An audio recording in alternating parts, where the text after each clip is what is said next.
It has turned out to be an Annus Horribilis. For Harry and Meghan, and it's only January. So let's break it down. How has 2025 gone so far for the gruesome twosome? Well, Meghan made her comeback to Instagram, completely ignoring deadly terrorist attacks on US soil and the death of Archie's godmother's stepson in said attack. I really don't know what screams, "It's all about me," more than that. But her overwhelming self-centered behavior aside, let's take a closer look at the Instagram dish that she served us. Dull, grey, contrived, rehearsed. All about Meghan. I find it interesting that as she's playfully running along the sand in a totally spontaneous moment that wasn't shot multiple times, she has her claw tightly protracted, once again highlighting how Meghan struggles with being, well, normal. Monumental criticism after With Love, Meghan trailer dropped. The reviews are in. Meghan Markle's magic trailer is trashed by critics. The fake and styrofoam look into her life hit such a massive thumbs down ratio that she felt she needed to pull on her heartstrings by announcing Guy's death, informing us all that in 2025, on the floor crying is outdated, but in the shower crying is definitely the new thing. Luckily, she just happened to have video footage of Guy marching her jam and back of the head footage of her kids. Really? Because that's how you film your kids with their dog? Normal people want to capture their kids' happy faces as they play with their dog. You know, if I film my dog without showing my kids, it's because I've pre-planned it as footage for Sky's playlist on my channel, if you see what I'm getting at. Even her poor dog can't rest in peace without being merged and manipulated as she invites us to watch her show in homage to Guy. What about Bogart, Meghan? Do you have any footage of him with your kids? And of course, nothing screams psychopathic grief-grifting fraudster like publicising your dog's death immediately after your trailer bombs in January when your dog actually died in October. It's absolutely extraordinary. I felt that the dog had just died a few days ago, and that she was very upset about it, knew that she liked dogs. And then I discovered that it actually had died in October. She waited from October to now to show her sorrow. Then the grief grifter decided the dead dog story was nothing in comparison to the magnitude of attention she could acquire as a disaster tourist. Justine Bateman, here's what she had to say. Meghan Markle and Harry are no better than ambulance chasers. What a repulsive photo op they achieved. They are touring the damage. Are they politicians now? They don't live here. They are tourists, disaster tourists. So I got to say about this, I found it crazy that there are people, most people cannot get into these areas, especially Altadena. And they don't even know if their homes are still there because they're not letting people in. For Meghan and Harry to show up from Montecito, where they don't have a home there, and they're the ones that get in and they get a tour, for what reason are they getting a tour? So let's break it down, this news report, and see why Meghan has made everyone so mad, why everyone can see right through her, and why no one except the odd crazy sugar here and there is buying the BS that she's merching. They just arrived here not that long ago, and we were alerted to the fact that they were here. You don't say. They've just got here, and already? The press has been alerted? Wow. There we have a better shot of Princess Markle. Princess Markle, she left that little... Prince Harry and Princess Markle here, Meghan. So first of all, Princess Markle, hilarious. And then I wonder who said to call her princess. I wonder who is aware of little girls seeing her as a princess. And I wonder who loves to be known as a princess. And then complete malfunction from Meghan as Harry becomes the centre of attention and she can't deal with it. As they are hanging out with the commoners, I guess that's one way to put it. Are you kidding me? They are not American royalty.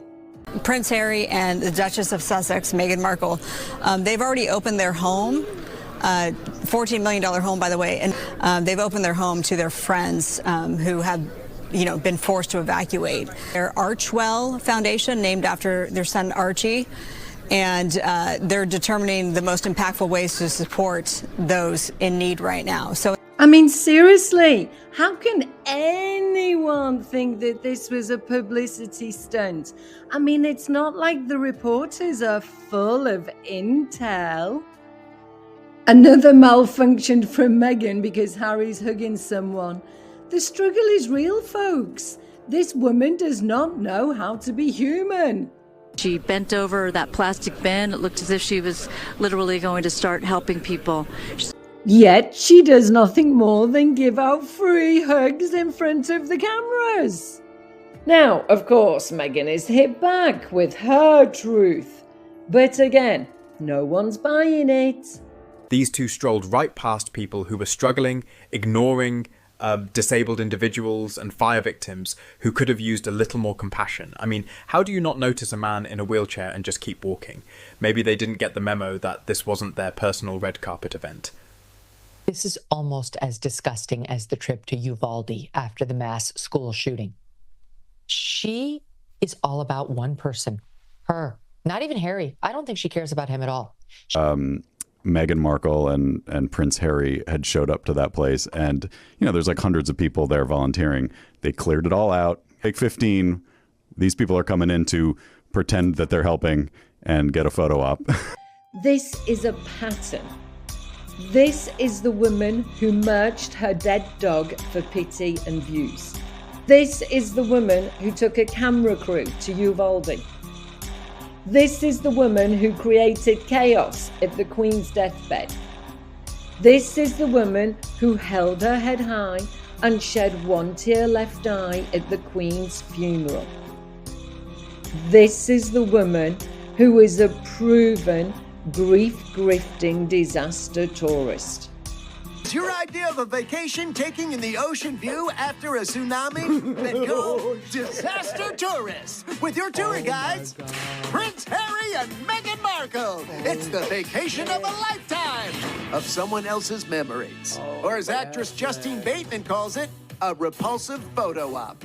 Unless, of course, it concerns her own family and her own father, because when there's disaster, grief and health issues in her own family, nothing. You can't get hold of her. Then she postponed her show, the show that had already tanked with the trailer alone, in support of LA. Now, I'm not sure that this was really necessary. Just get on with it. Don't make this tragedy about you and your scones. Would someone please tell these two that very often less is actually so much more? This is the woman who went ahead with Oprah while Prince Philip was dying.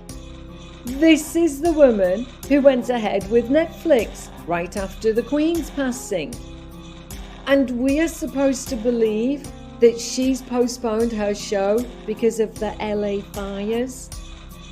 Now, some say that she's learned from her past mistakes, but in her narcissistic mind, she doesn't make any mistakes.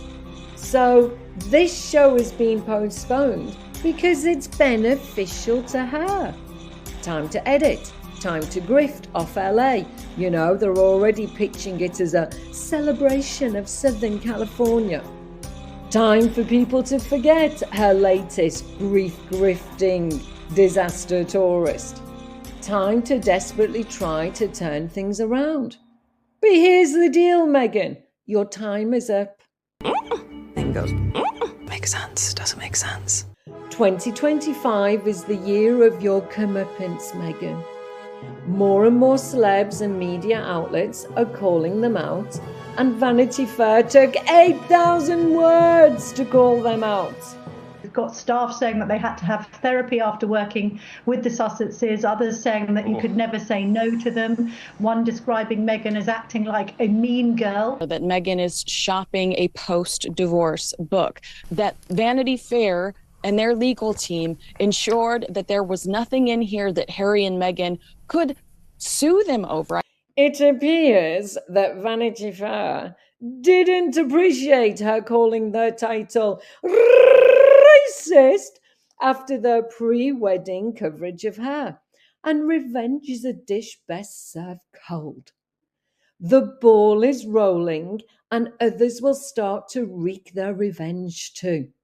Bullying allegations are rife. The problem that Meghan has in particular is the fact that these rumours of bullying and being intolerable to work with have followed her from the royal family. So now you have a situation where there's many sort of corresponding unrelated voices saying exactly the same thing. And though Meghan is indeed the master of her own demise, Harry has contributed to the Annus Horribilis too. Whether it be ridiculous, petulant prince security demands. Prince Harry loses a high-profile court case against the UK government. And yet another of his pathetic public legal wrangles, the Duke of Delusion, failed in his high-profile bid to bring a challenge against the Home Office over its refusal to allow him to pay for police protection while in the UK. Or the accountability dragon slayer, showing us that he only has principles up to a certain price.